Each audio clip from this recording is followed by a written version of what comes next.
मिल्कीपुर में फिर खिला कमल। बीजेपी प्रत्याशी को बम्पर बढ़त। सपा के आरोप पर बीजेपी का पलटवार।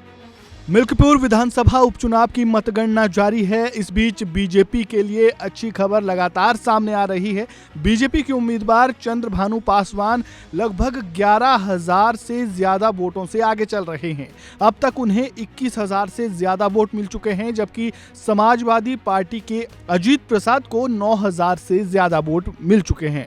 मिल्कीपुर उपचुनाव के जो रुझान सामने आ रही हैं, उसे लेकर प्रतिक्रियाओं का दौर भी जारी है। इसी कड़ी में बीजेपी सांसद दिनेश शर्मा की प्रतिक्रिया सामने आई है। उन्होंने सपा पर निशाना साधते हुए इसे लोकसभा में चुनाव में हुई हार का बदला बताया है। क्या कुछ कहा, सुनिए। कि प्रभु राम की कृपा है कि उन्होंने जो कृपा बरसाई है, हमारे कार्यकर्ताओं की मेहनत, योगी जी का कुशल शासन और माननीय मोदी जी का मार्गदर्शन, ये मिल्कीपुर का जो सकारात्मक रिजल्ट है वो इस बात का प्रतीक है कि समाजवादी पार्टी का जो अहंकार लोकसभा का था वो बुरी तरीके से टूट रहा है।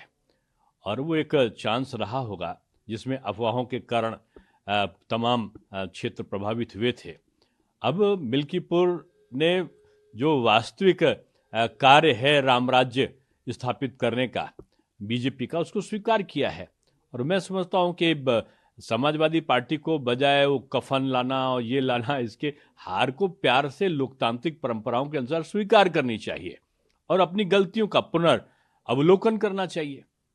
और आप देखें, दिल्ली में अहंकार टूटा नहीं टूटा। दिल्ली में जैसे हमारे वहाँ उत्तर प्रदेश में तो लोग तख्ती लगाते थे जब कहीं से अपराध करने के बाद वापस आते थे कि अब योगी बाबा माफ करो। उनका दिल्ली में मैंने 3 नेताओं को देखा कि वो तख्ती लगाए थे और उसमें कहा था, दिल्ली की जनता मुझे माफ करो, मैं आपका गंदा कीचड़ वाला पानी आपको साफ नहीं दे पाया, आपका यमुना जी साफ नहीं कर पाया, आपकी सड़क नहीं बना पाया, आपका कूड़ा नहीं हटा पाया, अब की मुझे फिर माफ कर दो। तो इस प्रकार की चालबाजियां अब जनता पसंद नहीं करती है। उनका कहा था कि मैं 5 साल पहले कहा था कि मैं डुबकी लगाऊंगा, इतनी साफ कर दूंगा। अब मुझको लगता है कि उनको तो अवसर नहीं मिला, लेकिन अब बीजेपी की सरकार बनके यमुना जी साफ होंगी, अच्छी सड़क बनेगी, कूड़ा का ढेर हटेगा और जो वहाँ पर जो अवस्थापना संबंधी सुविधाएं हैं कि साफ जल मिले, वो सब कुछ मिलेगा। और यमुना जी जब साफ होंगी तो आदरणीय केजरीवाल जी के पास अवसर होगा कि अपने समय में तो डुबकी नहीं लगा पाए, लेकिन बीजेपी के समय में वो जाके डुबकी लगाकर इस चीज का पश्चाताप कर ले कि जनता से जो वादा है वो झूठा नहीं करना है। मोदी जी की तरह वायदा नहीं, संकल्प करना चाहिए। और संकल्प को पूरा करने के लिए जो भी संकल्प लिया था बीजेपी ने, चाहे वो लोकसभा में लिया हो, चाहे उत्तर प्रदेश की विधानसभा में लिया हो, चुन चुन कर, जिसको बोलते हैं कि धारा 370 था तो अमित शाह जी ने 1, 2, 3 किया और धारा 370 समाप्त, राम मंदिर का निर्माण पूरा। तो ये उस तरीके से जवाबदेही पार्टी बनना चाहिए। और मैं समझता हूं ये सबक है विपक्ष के लिए। हालांकि अब विपक्ष तो हिंदी जो था उसमें तो भिंडी बन गया और पता चला कि वो सब खो गए थे।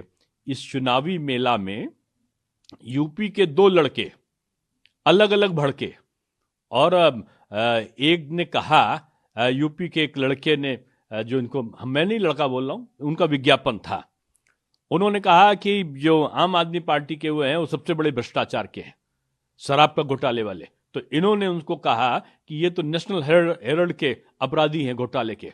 तो जब जानते हो कि एक दूसरे का घोटाला है तो इन घोटालों का तालमेल लोकसभा में क्यों हुआ था?